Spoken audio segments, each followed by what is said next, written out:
J'espérais finir aujourd'hui. Donc on verra.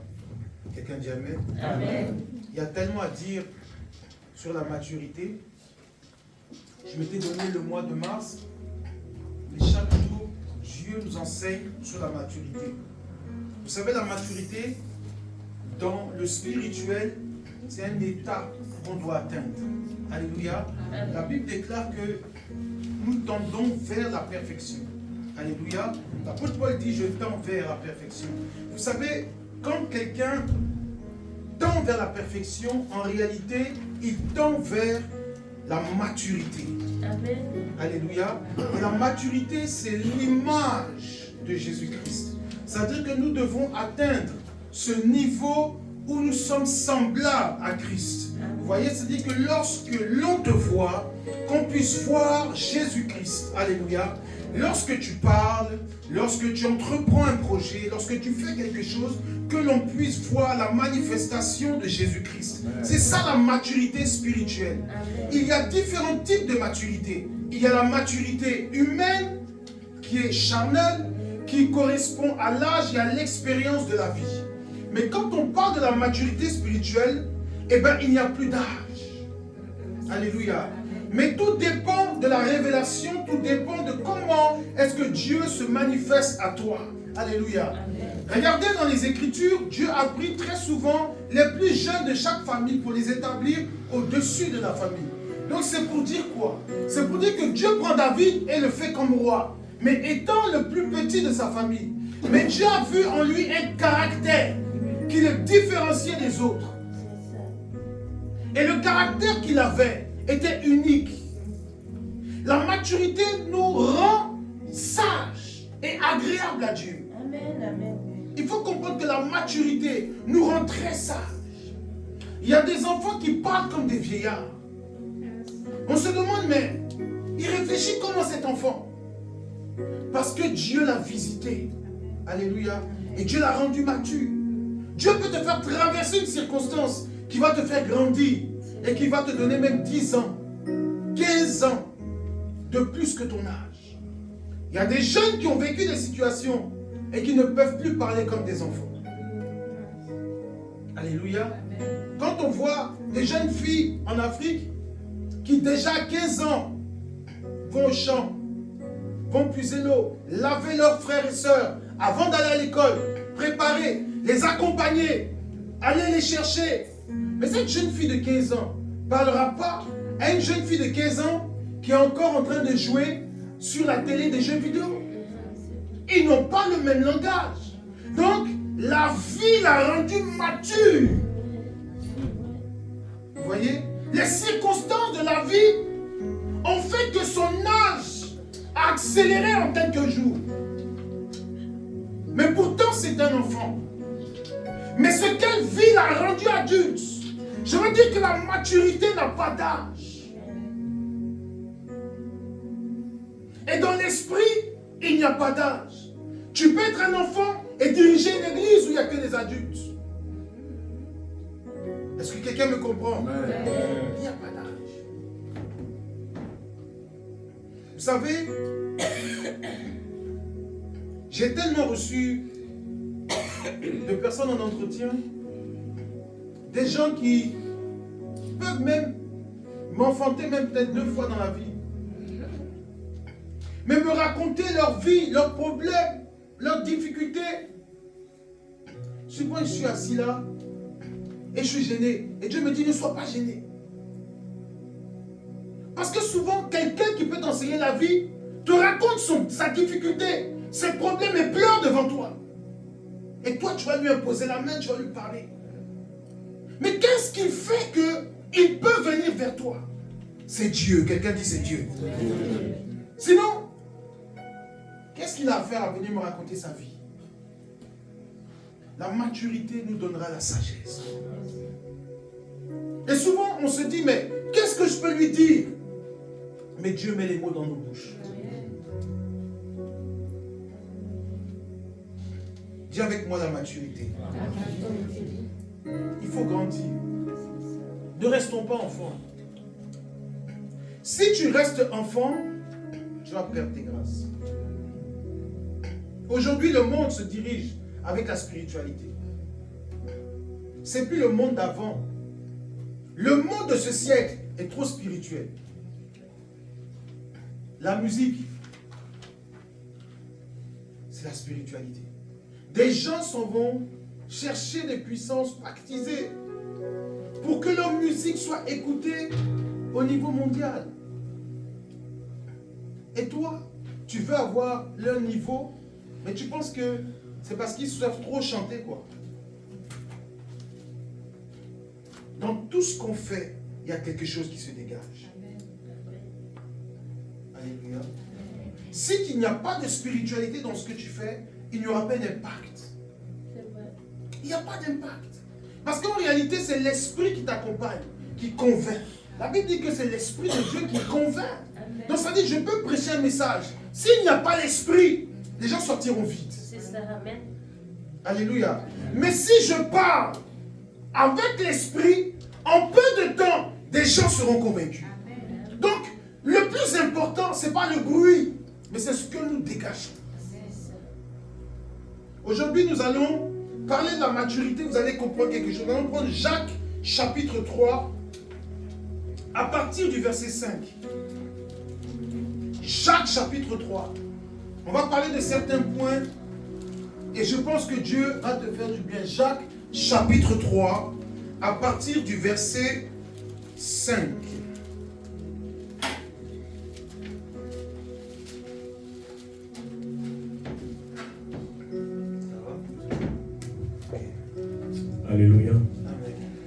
Bien-aimés, est-ce qu'on peut s'élever pour écouter la parole de Dieu? Tiens-toi debout.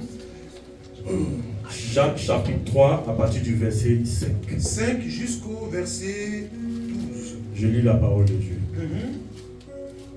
De même, Oui. la langue est un petit membre et elle se vante de grandes choses. Voici, comme un petit feu peut embrasser une grande forêt. La langue aussi est un feu. C'est le monde de l'iniquité. La langue est placée parmi nos membres, souillant tout le corps et enflammant le cours de la vie, étant elle-même enflammée par la géhenne. Toutes les espèces de bêtes et d'oiseaux, de reptiles et d'animaux marins sont domptés et ont été domptés par la nature humaine. Mais la langue, aucun homme ne peut la dompter. C'est un mal qu'on ne peut réprimer. Elle est pleine d'un venin mortel. Quelqu'un dit Amen. On va s'arrêter là. Amen. Après, on va continuer la suite. Gloire à Dieu. Amen. Dis avec moi la langue. La langue. Ouais. Ça à cause de ça, il dit est-ce qu'on va finir? Dis avec moi la langue. Il y a des gens, ils ont des langues. Ça parle très vite. Il y a des langues Lucky Luke. Ça dégrade plus vite que son nom. C'est-à-dire qu'il y a des chrétiens qui n'ont aucune maîtrise de leur langage. Aujourd'hui, dans la maturité, nous allons parler de la langue. Dis avec moi la langue. La langue. Savoir maîtriser sa langue est un signe de maturité. La semaine dernière, je disais qu'il peut arriver que tu sois dans un endroit et que tu te taises, qu'on ne t'entende pas. C'est bon aussi.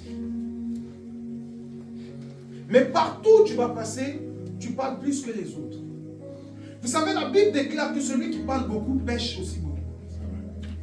Est-ce que vous comprenez ça? Quand tu parles beaucoup, tu pêches vite. Les gens qui parlent beaucoup là, souvent ils ont un grand problème avec la maturité. Je vais vous expliquer quelque chose. Tu peux arriver quelque part. Tu peux faire quelque chose. Alléluia. Mais il y a des gens, quand tu vas les rencontrer, ils vont te parler de tous ceux qui sont ici. Qui est bien, qui n'est pas bien. Quand tu rencontres de telles personnes, ne t'associe jamais avec ces gens. Amen. Quelqu'un que tu vas rencontrer aujourd'hui, qui va te dire qui est bon et qui est mauvais dans le pays, sache que ce n'est pas une bonne personne que tu as rencontrée. Donc, en réalité, il va te faire comprendre qu'il n'y a que lui qui est bon. Je vous dis quelque chose. Parler beaucoup est dangereux. Un homme d'esprit parle peu. Il critique peu. Il n'a pas le temps de s'asseoir pour dire que qui est comme ci, qui est comme ça. Il n'a pas le temps. Le temps qu'il a pour parler, c'est dans la présence de Dieu. Faites très attention. Très souvent, on s'assoit, on parle. Mais maîtrisez votre langage. La Bible déclare que beaucoup se vantent. La Bible dit que la langue se vante. Il y a des gens qui vont te dire, non, moi, ici dans le pays, moi, ici dans le quartier, voilà qui je suis. C'est un vantard. C'est bon de te taire et que les gens fassent ton atalakou comme on dit chez nous. Amen. C'est mieux. Tu fais comme tu connais rien. Et puis les gens disent, voici quelqu'un de grand. Ils ont posé la question à Jésus. Es-tu le Fils de Dieu? Jésus dit, tu l'as dit. C'est-à-dire que ce mot-là n'est jamais sorti de la bouche de Jésus. Il a toujours parlé en parabole. La sagesse. Parce que Jésus savait qu'il cherchait un moyen de le condamner et de le tuer. La seule chose qu'il voulait, qu'il confesse qu'il est le Fils de Dieu pour pouvoir le tuer. Donc la sagesse a compris que juste ce mot-là pouvait l'envoyer dans des problèmes. Alors Jésus, avec une grande maturité, parlait en parabole. Ceux qui pouvaient comprendre, comprenaient. Et d'autres étaient dans le flou.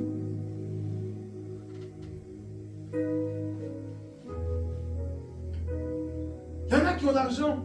Moi, j'ai l'argent. Mais c'est ton problème. Tu as partagé avec moi. Mais pourquoi tu dis que tu as l'argent? La langue peut nous détruire. Je vous dis quelque chose. C'est ce que j'ai dit la semaine dernière. C'est pas parce que tu prêches l'évangile que tu es mature. C'est pas parce que tu prophétises que Dieu te parle que tu es mature. C'est pas parce que tu chantes, tu guéris les malades que tu es mature. C'est pas parce que tu gères une société que tu es mature. Cela s'appelle une grâce. Amen. Quelqu'un m'a pas dit amen. Amen. Ça, c'est une grâce. Il y a des gens qui n'ont même pas demandé. Ils voient la vie des gens. C'est une grâce. Ce n'est pas un signe de maturité. C'est ce que j'ai expliqué la dernière fois. C'est que je peux voir qu'un frère a trompé sa femme. Dieu peut me montrer. Mais la maturité fera que je ne le dirai pas publiquement. Amen. Alléluia. Mais la maturité va faire quoi? Je vais ouvrir ma Bible et je vais exhorter. Parce que l'exhortation vient pour régler un problème dans l'assemblée. Un conflit entre 2, 3 ou 4 personnes. Donc je vais exhorter à travers les Écritures pour faire comprendre que l'attitude que certains ont au milieu de nous n'est pas conforme aux Écritures. Et la personne en question sera que je parle de lui. Alléluia. Amen. Ça, c'est la maturité. Mais l'immaturité va vouloir faire le show. Lève-toi. Oui. Hier, tu étais à l'hôtel, tu as fait ceci, cela. Son mari est dans l'assemblée. Il sort d'ici. C'est le divorce assuré. Oui. Tu ne peux pas rattraper ce qui va se passer. Tu diras que Dieu m'a parlé. Mais quand Dieu parle, il ne le détruit pas. Il construit. Amen. Donc la maturité, ce n'est pas de voir. Mais la maturité, c'est derrière la voyance. D'anticiper, de comprendre comment est-ce que je peux guérir et soigner. Quand tu vas voir un médecin, il sait que tu es le responsable de ta maladie. Mais il ne te dira jamais c'est de ta faute. Mais il va t'emmener à comprendre que tu as commis une erreur. Et que voici comment tu dois maintenant faire pour t'en sortir. L'évangile sauve et ne condamne pas.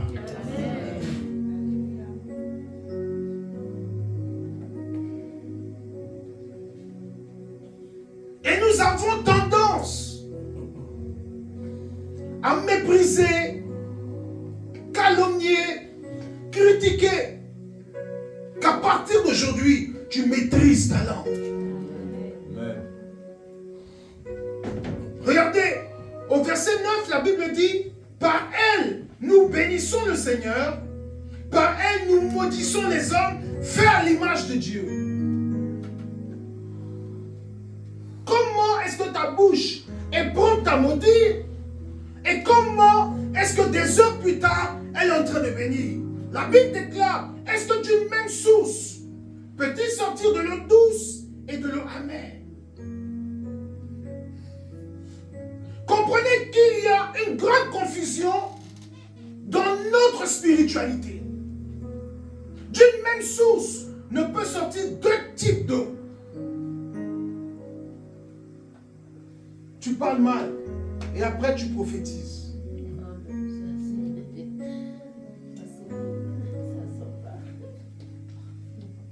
Et aujourd'hui, c'est ce qui se passe. Mais beaucoup ne se rendent pas compte que le diable parle aussi. Et beaucoup de chrétiens sont devenus instruments du mal. Vous savez, la spiritualité est tellement sensible qu'en fait, pour dévier, on peut le faire sans se rendre compte. Sans se rendre compte. Et vous savez, souvent même, qu'est-ce que le diable fait? Le diable te laisse dans ton confort. C'est-à-dire te laisse aller à l'église, te laisse prêcher, te laisse chanter, te laisse œuvrer, parce qu'il sait qu'il t'a déjà eu. Mais le petit mal qu'il entretient en toi lui permet de te tenir en captivité. Là est le problème. Non, moi je fais l'œuvre de Dieu. Mais tu critiques beaucoup. Le diable ne t'empêchera pas de critiquer les autres. Au contraire, il va te conforter. Il va te donner des amis avec lesquels tu vas critiquer les autres à la fin du culte. Et le dimanche, tu vas rendre ministère. Je vois, Dieu me parle. Je fais ceci, tu donnes un bon message, tu es éloquent. Et le diable t'a déjà à sa botte. Je vais vous dire, la maturité, c'est un état que nous devons atteindre. La Bible déclare qu'ils sont les cœurs et les reins. Ce n'est pas ce que tu dis, mais c'est ce qui est à l'intérieur. La Bible dit à l'intérieur. La Bible déclare, ce n'est pas ce qui rentre, qui souille, c'est quoi? C'est qui sort. Pourtant, en temps normal, c'est ce qui doit rentrer qui fait le mal. Mais dans la spiritualité, c'est ce qui sort. Parce que ce qui est en toi, c'est ce qui va te condamner.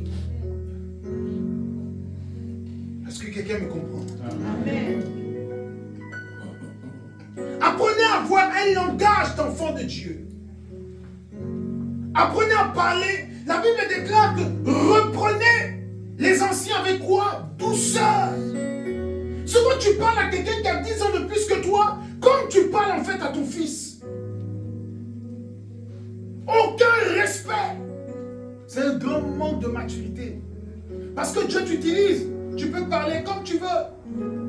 Mamie Simone est là. C'est ma conseillère. Quand elle m'appelle, Papa Lito, on fait ça. Que non, c'est mieux qu'on fasse ça. J'ai dit, maman, on y va. Non, je vais dire, non, Dieu me parle. Maman Simone, il faut te taire. Toi, tu connais quoi? Même les plus grands ont besoin de conseils. C'est ça.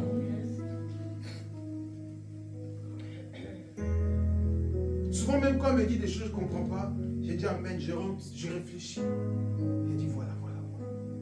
Prenez le temps un peu d'analyser quand les gens vous parlent. Mais toi, tout de suite, non. C'est pas ce que je veux. Non, moi, c'est ce que je dis. Écoutez, quand tu parles comme ça, tu te tues. Souvent, Dieu peut prendre un enfant pour te conseiller.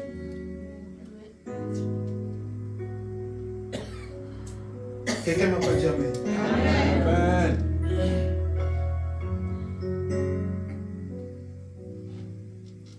Que Dieu maîtrise ta langue. La Bible déclare que c'est le seul membre qu'on ne peut pas maîtriser. Souvent, tu es là, elle parle même. Quand tu sors, tu es stupide. J'ai parlé au. Souvent même, tu mens même sans le vouloir. Il est indépendant. Lui, là, il est indépendant. Il est collé, mais il est indépendant. Souvent, on a l'impression qu'il fait ce qu'il veut. Faites très attention. Un homme mature dans les choses de Dieu parle peu. Comprenez ça. Vous rencontrez des gens qui parlent beaucoup, qui critiquent beaucoup. Oh, ceux-là, oh, eux-là, oh, ça c'est des petits, ils ne connaissent rien. C'est un orgueilleux comme ça qui est devant toi. Un orgueilleux, pro max. Je vais vous dire quelque chose. Celui qui a l'amour de Dieu, même s'il voit que l'autre ne connaît rien, il encourage. Il élève. On n'est pas meilleur que quelqu'un. On a reçu une grâce différente. Est-ce que quelqu'un me comprend? Non, lui là, quand il fait là, c'est pas... Peut-être que pour toi, c'était pas bon, mais pour quelqu'un, c'était bon. Il y en a qui parlent. Écoutez-moi bien. Qu'on ne te trouve pas parmi les gens qui critiquent. Qu'on te trouve parmi les gens qui prient beaucoup. Quand il y a des réunions de prière, qu'on t'entend parler plus que les autres, oui. Mais quand il y a des gens qui critiquent, que tu te taises plus que les autres, laisse-les parler.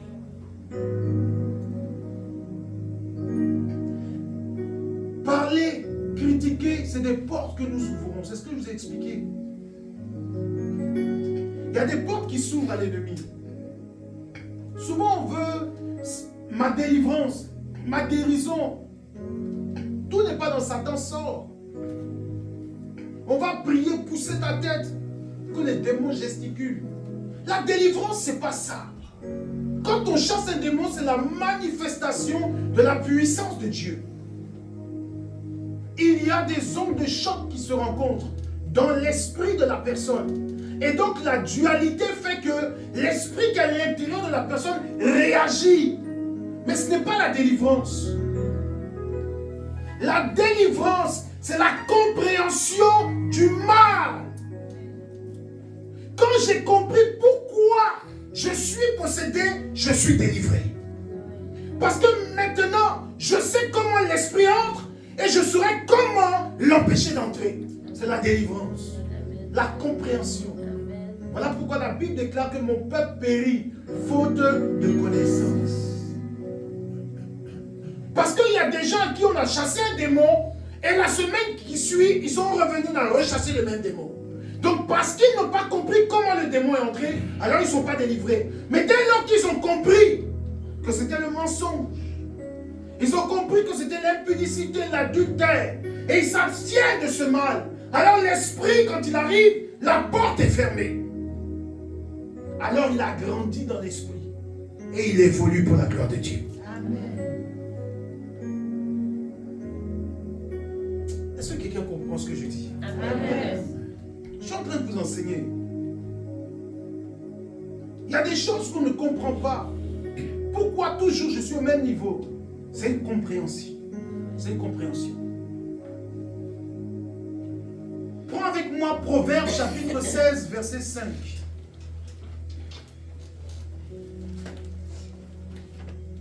Proverbes chapitre 16, verset 5.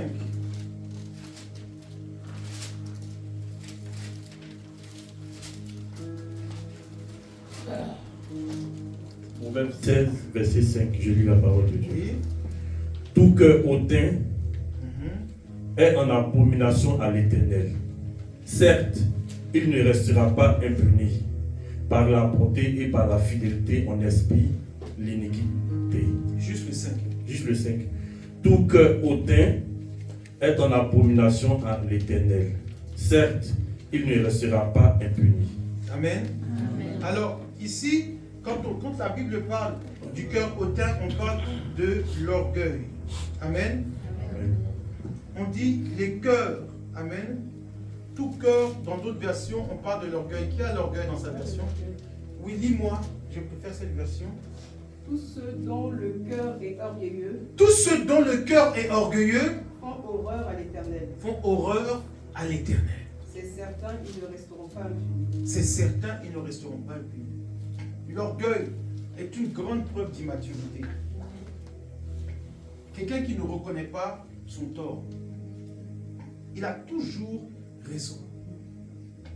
C'est quelqu'un qui n'ira jamais loin avec Dieu. Jamais. Parce que la première qualité de Dieu, quand il arrive dans la vie d'un homme, il le brise. Souvent tu as raison, Dieu te donne tort. Vous savez pourquoi? Parce que Dieu veut t'apprendre l'humilité. Quelqu'un ne m'a pas dit amen. Amen. Dieu, il aime ça. Souvent même, il te brise. Pourtant, tu as raison, hein, mais il fait exprès. C'est pourquoi la Bible dit, comment ça s'appelle? L'humilité précède la gloire. C'est un processus qui est anormal, humainement parlant. Mais pour Dieu, c'est le processus divin dans la spiritualité. Donc Dieu peut t'humilier. Même si tu as raison, tais-toi un peu. Non, pourquoi? Calme-toi. Dieu veut te... C'est-à-dire que tant que tu seras fort, Dieu va te briser. Et il va te casser. C'est pour ça que certains échouent et échoueront toujours. Parce qu'en fait, ils veulent prendre leur raison pour mettre ça devant le trône de Dieu. On ne prend pas sa raison. Parce que les choses de Dieu n'ont pas la logique des hommes. La Bible dit que aussi longtemps que les cieux des cieux sont élevés, c'est comme ça que Dieu est éloigné des hommes. Et Dieu ne réfléchit pas, Dieu ne pense pas, Dieu ne voit pas, Dieu ne conscientise pas comme un homme. Il réfléchit comme Dieu. Toi tu vois que c'est zigzagué, Dieu te dit que c'est droit. Toi tu vois la route, qui va à gauche, après qui revient à droite. Dieu te dit que c'est droit. Toi, tu vas dire à Dieu, c'est zigzag. Dieu te dira, c'est toi qui as créé ça. Mais pourtant, ce que tu vois ne ressemble pas. Mais Dieu te dit que c'est droit. En fait, il faut comprendre une chose. Dieu ne voit pas les choses comme toi. Souvent, tu dis, Seigneur, donne-moi ceci. Et pour que Dieu te donne cela, qu'est-ce qu'il va faire? Au lieu de t'envoyer là, parce que la chose est là, il va t'envoyer là-bas d'abord. Là-bas, là, il y aura le soleil, il y aura la pluie, il y aura le vent, il y aura toutes ces choses. Et tu vas dire, mais Seigneur, la chose est là. Dieu te dira, tu n'es pas encore prêt pour ça. Tu n'es pas encore prêt. Donc attends. Quand le temps viendra, il te donnera. Et beaucoup sont comme ça. On ne reconnaît pas son tort. On a toujours raison. Pourquoi ça m'arrive? Pourquoi? Écoutez, toi, tu as échoué dans tout ce que tu as fait. Mais c'est toujours la faute des autres. Attendez. À un moment là, arrête-toi. Et pose-toi la question si en réalité, ce n'est pas toi le problème. Non, j'ai rencontré 10 personnes dans ma vie et tous m'ont fait souffrir. Toi, toujours, on te fait souffrir. Mais qu'est-ce qu'il y a en toi qui fait que tu souffres? Peut-être qu'il y a un esprit sur toi qui fait que les gens te font souffrir. Souvent, il faut comprendre que le mal est en nous. Et quand les gens s'approchent de nous, et bien ce qui est en nous les rend comme ça. Souvent, la délivrance n'est pas chez l'autre, mais elle est chez moi. Amen. Et pour que l'autre change, il faut que moi je sois délivré. Tant que moi je ne suis pas délivré, lui ne pourra pas changer. Oui, c'est le processus de Dieu, mes amis. Souvent, on voit la faute chez l'autre. Mais toi qui es bien, pourquoi tu n'as pas arrangé? La Bible déclare que lorsque Abraham a négocié avec l'ange sur le sort de Sodome et Gomorrhe, qu'est-ce que l'ange lui a dit? Même s'il y a une personne, je sauverai le pays, vrai ou faux? Donc vous êtes deux. Et c'est le chaos. Mais qui a sauvé? C'est que vous deux, vous êtes nazes. S'il y avait un bon, eh bien Dieu allait sauver. Mais Dieu n'a pas vu le bon. Donc souvent il faut reconnaître que le mal est aussi en toi. Parce que la Bible dit que s'il y a une seule bonne personne dans le pays, je sauverai le pays. Amen. Pourquoi toi dans ta famille, il y a eu le chaos? C'est que personne n'a été trouvé agréable aux yeux de Dieu. Que ton orgueil soit brisé ce matin. Amen. Parce que si tu es si bon que ça, pourquoi Dieu ne t'a pas utilisé pour sauver? Est-ce que je parle à quelqu'un?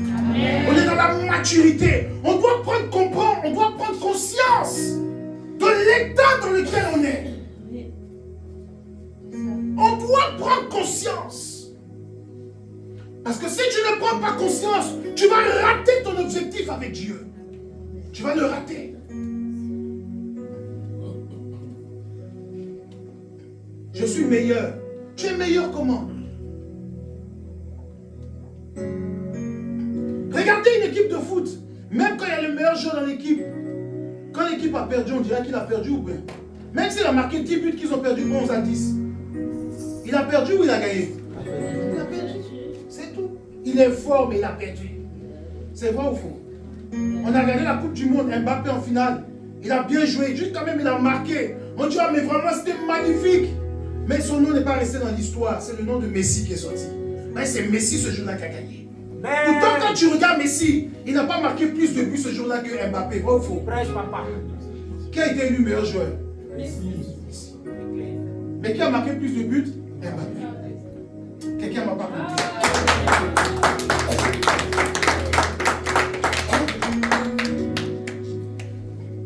Je veux que tu comprennes la maturité. L'orgueil tue beaucoup d'enfants de Dieu. Souvent, comme Dieu t'utilise, tu commences à devenir arrogant. Tu as changé. Toi qui parlais calmement à les gens, hein, tu commences à prendre un air supérieur. Tu commences à voir les défauts des autres. Fais très attention, ta chute n'est pas loin. Ta chute n'est pas loin. Tu n'as même pas encore commencé. Tu commences à déjà voir qui sait faire, qui ne sait pas faire. Attention. Attention, dis à ton voisin attention. Attention. Dis gaffe.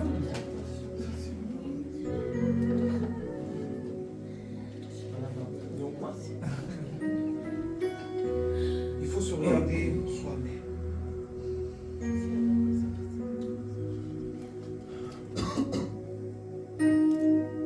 Je me souviens, j'avais un frère, il aimait trop faire la concurrence. Qui prêche bien, qui prêche pas bien. Je disais, mon frère, si tu veux même, il faut dire que celui qui prêche mieux parmi nous tous. Ça ne m'intéresse pas en fait ce titre-là. Ça ne m'intéresse pas. Aujourd'hui là, il ne prêche même plus l'évangile. Même affaire de pasteur, il dit l'arrêter. Bon, ce que ça là, ce zèle amer là, ça l'a envoyé où? Écoutez-moi bien, le ministère là, c'est pas un sprint, hein. C'est une course de fou. L'arrivée là, on ne voit pas. Donc quand tu cours là, prends tes précautions. Cours doucement. L'arrivée là, c'est Dieu seul qui connaît. Non, toi tu es trop arrivé, tu connais. Faites très attention. Je vous parle par rapport à l'esprit ce matin. C'est pas parce que toi, tu as réussi dans le foyer que tu vas mépriser ceux qui sont dans la difficulté. Je disais à mon épouse que il y a un problème. Il y a des gens, moi c'est comme ça que Dieu m'a parlé. Il y a des gens qui enseignent la richesse. Comment devenir riche. Je lui ai posé la question, mais tu vois pas qu'il y a un problème? Parce qu'en fait, moi je comprends une chose. Si tu veux être riche là, c'est la grâce de Dieu. Personne ne peut expliquer comment devenir riche. C'est une moquerie en fait. Non. Et puis on fait conférence, non, comment il faut faire pour être riche. Mais attendez, s'il y avait un tuyau, nous tous allons être riches. Dieu t'a fait grâce. Il faut expliquer aux gens que Dieu fait grâce à qui il veut. Je ne méritais pas. Et Dieu m'a fait grâce. C'est tout. La richesse, ce n'est pas un don spirituel. Au moins, don spirituel, tu peux expliquer. Richesse, tu as déjà expliqué comment. Tu sais comment attirer?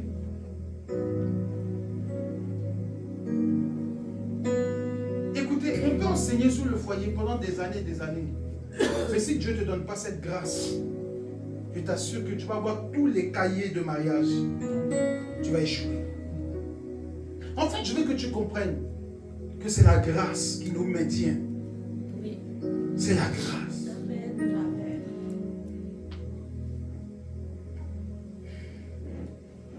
Non, moi si j'avais l'argent, ça allait aller chez moi. Mais il y en a qui ont eu plus que toi l'argent. Ça n'a pas été. C'est pas l'argent. Tout est grâce. Tu peux avoir l'argent et échouer dans tes projets. Non, moi si je connaissais un grand type, ça allait aller pour moi. Mais tu as un grand type à côté de toi qui s'appelle Jésus. Amen. L'orgueil. Que l'orgueil ce matin soit brisé. Amen. Chaque jour, il faut que tu demandes le brisement. Est-ce que je vous ai dit, moi j'avais ce problème avant. Quand j'ai accepté le Seigneur, j'ai dit à Dieu, ça là tu vas briser.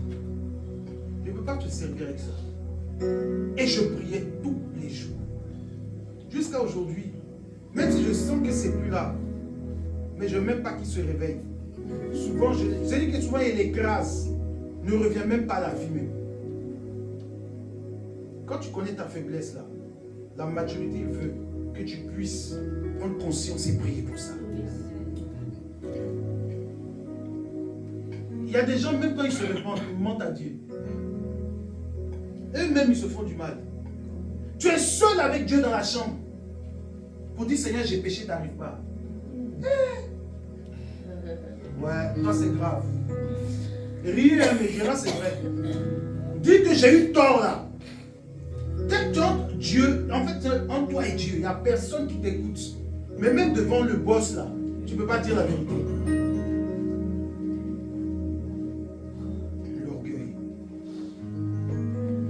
Au moins, même si tu nous mens à nous tous, mais devant lui, il faut dire la vérité. quelqu'un me comprend? Amen. Matthieu chapitre 6, verset 14.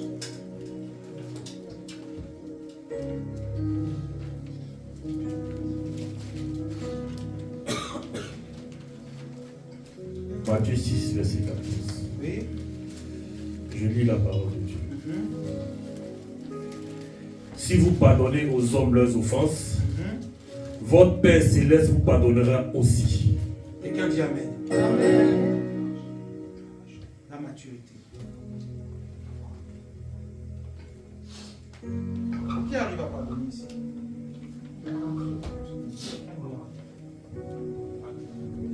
Savoir pardonner, c'est la plus forte des choses dans la spiritualité. Parce que des torts, on va t'en faire.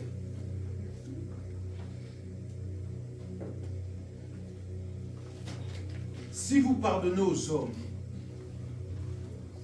reprends. Matthieu chapitre 6, verset 14. Oui. Si vous pardonnez aux hommes leurs offenses, Attendez. La phrase commence par quoi? si, Ici, c'est quoi? Condition. Donc, c'est conditionné. Si, si vous pardonnez aux hommes leurs offenses, votre Père Céleste vous pardonnera aussi. donc quand les gens disent que Dieu pardonne tout, c'est faux. Que Dieu pardonne dès que tu demandes, c'est faux. La Bible est formelle, c'est conditionné. Parce qu'en fait, toi tu ne pardonnes pas et tu veux que Dieu te pardonne. Ça ne marche pas comme ça. La Bible déclare que, attends j'arrive, il est juste et bon pour pardonner à celui qui quoi? Se repent. Quand on dit pardonner à celui qui quoi? Se repent. Se repentir, ça veut dire quoi? Regretter. Refaire un retour en arrière. Aller voir la personne demander quoi? Pardon. La repentance, c'est ça. Hein? Quand tu te repens. Souvent, il y en a, moi ça me fait rire. Ils ont fait du mal aux gens jusqu'à... Et puis ils sont chez eux, Seigneur, vraiment, pardonne-moi. Va voir la personne, est-ce que c'est Dieu qui t'a fait du mal? Toi, tu es clean avec Dieu, mais lui, est-ce qu'il sait ce qui s'est passé? Celui à qui tu as fait du mal, est-ce que lui, il sait que tu l'as pardonné ou bien que tu veux lui demander? Il ne sait pas. Donc, aller voir une personne aussi pour lui dire pardon, je t'ai fait du mal, c'est un bien. Ça soulage aussi, ça guérit. Ça libère certaines personnes. Ça dit que vous avez fait du tort à des personnes que vous avez laissées dans la nature. Et vous pensez que là vous avez mis la paix. Non, moi je me suis repenti. T'es repenti comment? On a du mal à comprendre la définition de la repentance. Et je vais vous dire encore quelque chose de plus grand. La repentance là, c'est pas simplement quand tu as raison que tu as tort. Peu importe. Du moment que tu sais qu'une personne a été blessée, tu peux aller lui demander pardon. Même si tu as raison. Ça, c'est l'esprit de la grandeur. Jésus était sur la croix. Il a dit, Père, pardonne-leur. Pourtant, Jésus aurait dit, tue-les tous. Mais là encore, dans sa raison, il a pardonné.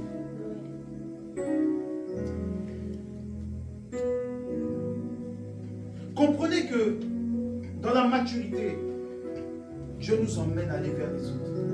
Et le plus grand, Jésus dit le plus grand dans le royaume, c'est quoi? C'est celui qui fait quoi? Qui s'abaisse et qui est au service des autres. Vous savez pourquoi Dieu élève ses serviteurs? Parce qu'en fait, les serviteurs sont au service du peuple. C'est pour ça que vous voyez, quand vous voyez quelqu'un que Dieu élève, c'est parce que c'est quelqu'un qui passe ses nuits à prier pour les autres, à jeûner pour les autres, à pleurer pour les autres. Alors toi tu te dis, hey, comment Dieu l'élève comme ça? Est-ce que tu sais comment il pleure pour ceux qui sont autour de lui? C'est tout simplement à cause de cette nature qu'ils ont en eux. Dieu les élève. Savoir demander pardon.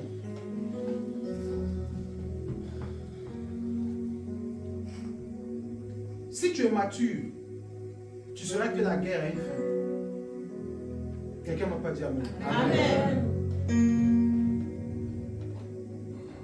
Regardez, aujourd'hui on est là, on critique notre président. Ben, il fait guerre, on ne sait même pas pourquoi il fait guerre.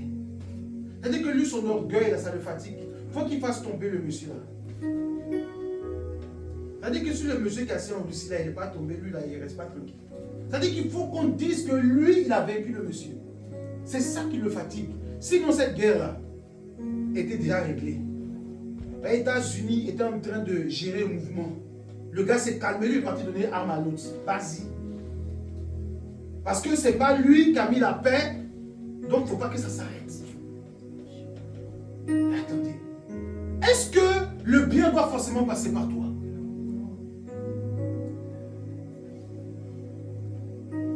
Parce que ce n'est pas toi qui est la boussole. Il faut que tout passe par toi. Là, c'est bon. Si c'était lui qui avait causé et que le conflit était réglé, il n'y a pas de problème.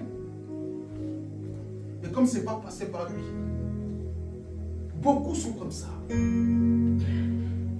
On règle un problème, mais comme il n'est pas l'épicentre de la chose, ça ne lui plaît pas. Chrétien, du moment qu'il y a la paix, bénis Dieu. Amen. Grandis dans ta manière de voir les choses. Je vais vous dire, l'évangile, là, ce n'est pas pour les enfants. L'évangile, là, ce n'est pas pour les enfants. Parce qu'il y a beaucoup de choses qui vont vous faire du mal. Et après, arrive un moment, tu vas dire, c'est bon, j'arrête à faire de Dieu.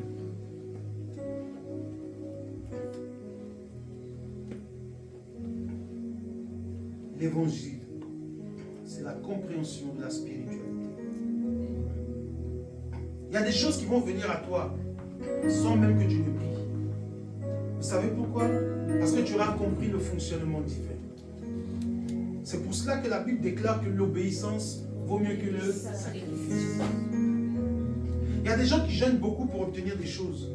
Et il y a des gens qui ne jeûnent pas et que Dieu les bénit. Et ça fait que d'autres sont jaloux. Mais Seigneur, tu n'es pas juste. Mais en fait, le problème, tu jeûnes beaucoup, tu pêches beaucoup. Donc tu es dans les sacrifices. Lui, il est obéissant. Quand Dieu dit stop, il s'arrête. Quand Dieu dit avance, il avance. Et il n'a pas de problème avec Dieu. Quand on parle de l'obéissance, vaut mieux que le sacrifice. Il ne faut pas comprendre qu'on parle du sacrifice égorger les bœufs. Mais le sacrifice, c'est dans ce que toi tu fais aujourd'hui pour obtenir quelque chose. Pourquoi toi, pour avoir du travail, pour te marier, pour avoir ça, tu es obligé de rentrer dans des 21 jours de jeûne? Parce que tu n'as pas compris d'où vient le mal. L'obéissance. Arrive un moment, arrête tout et dis à Dieu, je ferai ta volonté. Amen.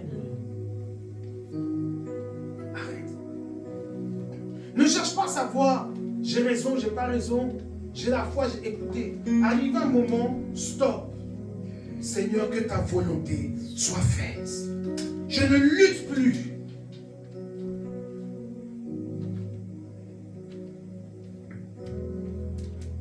On va finir avec ce passage, Colossiens 3, verset 13. Je veux que tu comprennes que la maturité dans toutes ces choses. On ne grandit pas parce qu'on prie beaucoup. On grandit parce qu'on comprend Dieu.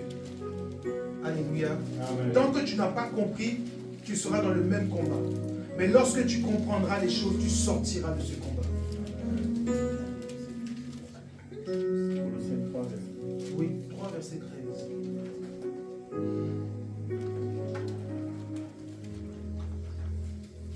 Si quelqu'un a trouvé, vous pouvez l'aider rapidement.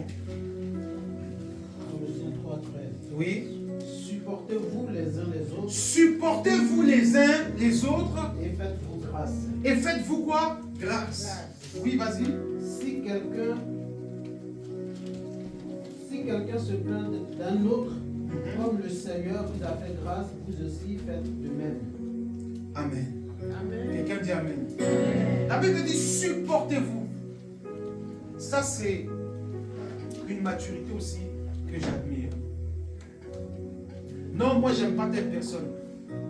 On t'a pas dit de l'aimer, on dit supporte-le. pas d'aimer tout le monde, on dit supporter. Ça dit que supporter, c'est accepter tel qu'il est. Quelqu'un va pas dire Amen. non, il m'énerve. On sait qu'il t'énerve. Il supporte. Parce que chacun de nous a son caractère. Écoutez, imaginez que toi, Dieu te dit, il ne te supporte pas. Imagine-toi, tu es en train de prier, puis Dieu dit, tu m'énerves. Ah! En pleine prière, tu as dit, Seigneur, pardon. Donc, la manière dont Dieu nous aime, il dit, aimez-vous aussi comme ça.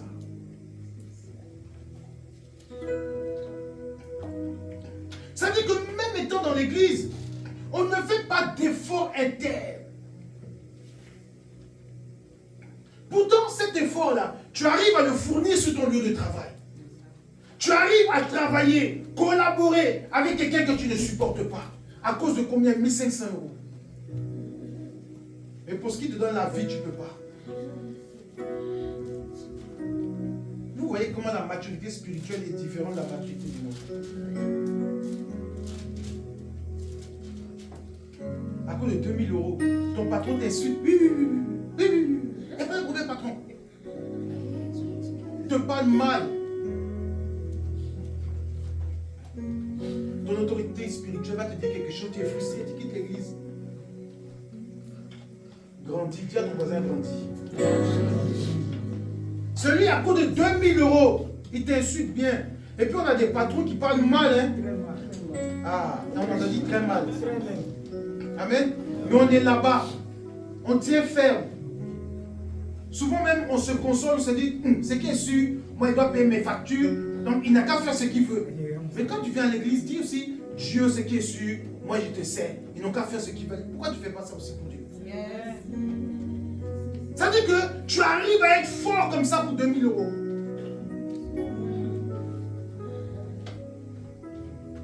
Et ce qui donne la vie éternelle. Est-ce que quelqu'un comprend ce que je suis en train de dire? Amen. C'est ça, la maturité. Et il y a des choses comme ça que Dieu fait et nous sommes bénis. Quand tu as cette compréhension, je vous dis toujours que la chrétienté là, arrivé à un moment là, elle n'est plus comme au premier jour.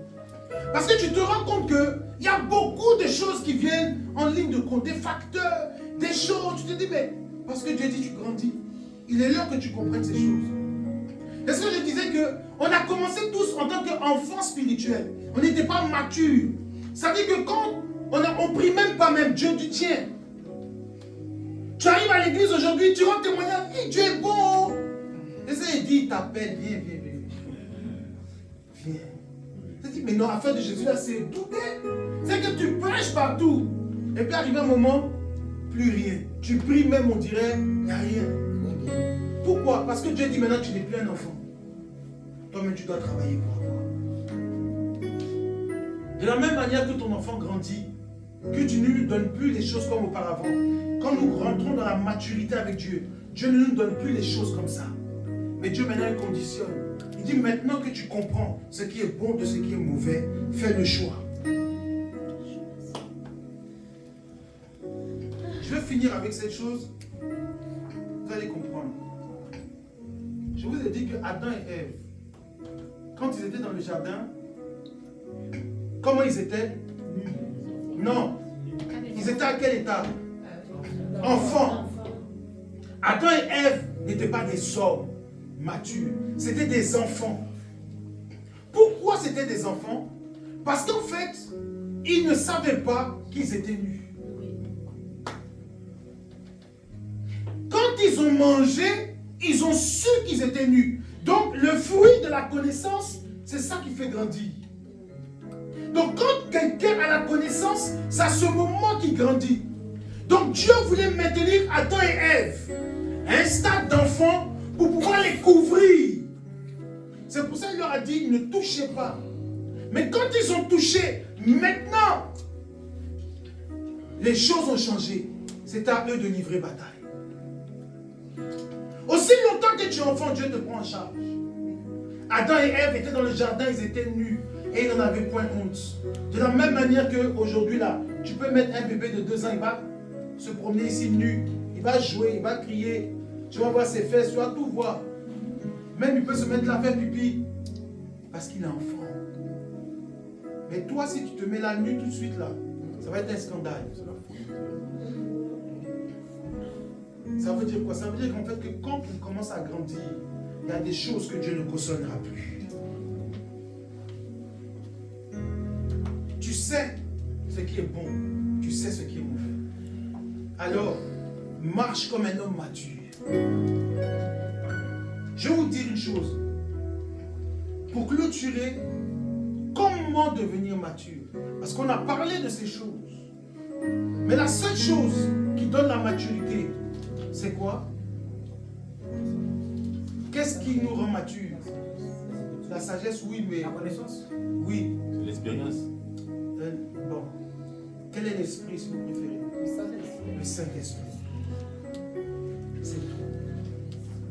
Le Saint-Esprit, lui, nous emmènera dans toute la vérité. Il nous conduit dans la sagesse et l'intelligence. Il nous convainc de ce qui est bon, de ce qui est mauvais. Il nous révèle les choses cachées. Donc comprenez que avoir un don, je le dis et je pèse mes mots. Ce n'est pas parce que tu as un don que tu es rempli du Saint-Esprit. Ça n'a rien à voir. Le remplissage est différent d'un don. Vous savez qu'un fou dans la rue ici peut prophétiser, mais il n'est pas rempli de l'esprit. Donc ne confondez pas les choses. Non, je vois, tu penses que tu es trop mature. Tu peux être immature et puis voir les choses. Mais le Saint-Esprit, lui, est différent. Parce que l'onction est sur l'homme pour exercer un pouvoir. Ésaïe 60 nous dit, l'Esprit du Seigneur est sur moi. 61, je crois. 60 ou 61. Je me trompe souvent. Donc la Bible dit que l'Esprit du Seigneur est sur moi parce qu'il m'a oint pour annoncer.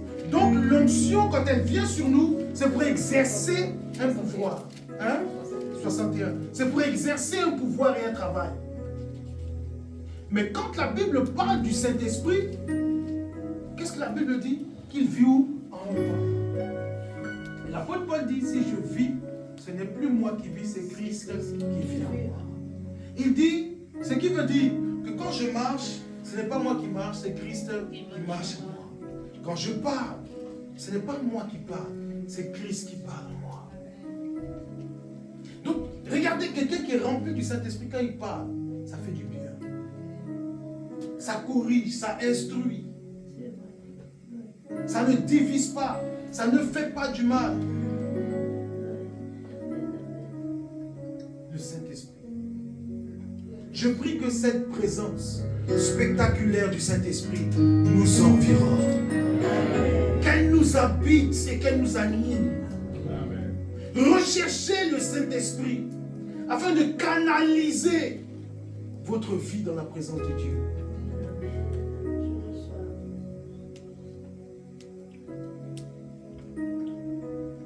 On vit dans le péché, on vit dans le désordre parce qu'on n'a pas reçu cette présence. Je vous assure que le Saint-Esprit, c'est un élément complexe. C'est un élément complexe. Il ressent des sentiments qui sont en nous. Il les ressent. Ça dit que quand il y a le mal qui est en toi, le Saint-Esprit ne peut pas demeurer. C'est pour ça la Bible dit, n'attristez pas le Saint-Esprit de Dieu que vous avez quoi? Reçu. Il est triste. Il n'opère plus. Il ne se manifeste plus. Comment peux-tu être rempli de la colère, de la haine et manifester l'esprit? C'est un mensonge.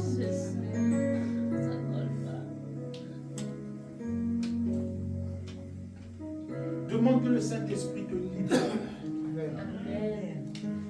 Que le Saint-Esprit te vide. afin qu'il n'y ait plus d'éléments perturbateurs, ni d'anomalies spirituelles en toi. Un disque dur qui est rempli, on ne peut plus le remplir. Tu choisis, soit tu gardes les anciennes données, soit tu le vides pour en mettre des nouvelles. Amen. C'est ce que nous étions quand nous étions dans le monde. On avait nos données. Et quand nous sommes arrivés à Christ, il nous a vidés et il nous a donné les données du royaume. Ne refuse pas les données du royaume. Parce que c'est les données du royaume là qui vont te faire réussir dans la vie de tous les jours. C'est les données du royaume qui vont guérir tes plaies, tes douleurs.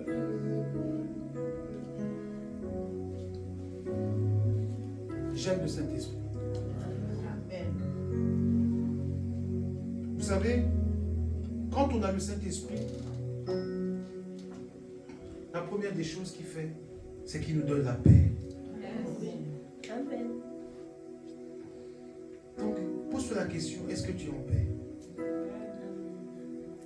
Si tu n'es pas en paix, recherche-le.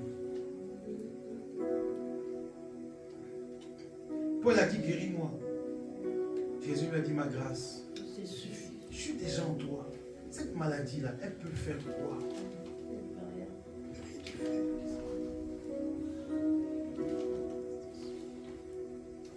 Oh, que le Saint-Esprit vous habite. Amen. Que Dieu nous bénisse. Amen.